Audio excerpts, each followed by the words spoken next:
Pengelola Pasar Mardika tuduh kebiasaan jorok pedagang sebabkan banyak lalat berterbangan. Kondisi Gedung Baru Pasar Mardika dikerumuni banyak lalat jadi perhatian publik. Pengelola Pasar Mardika melalui PLT Kepala Bidang Perdagangan dan Dalam Negeri, Disperindak Provinsi Maluku, Rofriwati Muri menuduh hal itu disebabkan kebiasaan jorok para pedagang. Dirinya mengaku sudah banyak imbauan kepada pedagang agar menjaga kebersihan.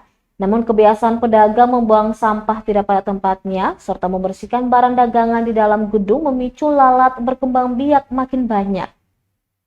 Menurutnya kebersihan gedung bukan hanya tugas pengelola, tetapi juga merupakan tanggung jawab bersama dari para pedagang. Tak hanya itu, dia menilai kebiasaan pedagang menjadikan tempat jualan sebagai gudang penyimpanan barang menimbulkan bau ketika barang-barang tersebut membusuk. Diberitakan sebelumnya, kondisi memprihatinkan di Pasar Mardika menjadi keluhan para pedagang. Pantauan tribunbon.com sekitar pukul 15 waktu Indonesia Timur terlihat aktivitas jual beli di Gedung Baru Pasar Mardika tak terlalu ramai. Pada Sabtu 9 November, sejumlah lapak pedagang nampak kosong, pengunjung pun tak seramai di pasar pada umumnya. Selain itu, terlihat banyak lalat berterbangan dan hingga pada barang dagangan. Kondisi pasar yang dikerumuni lalat menambah ketidaknyamanan pedagang tak terkecuali pengunjung.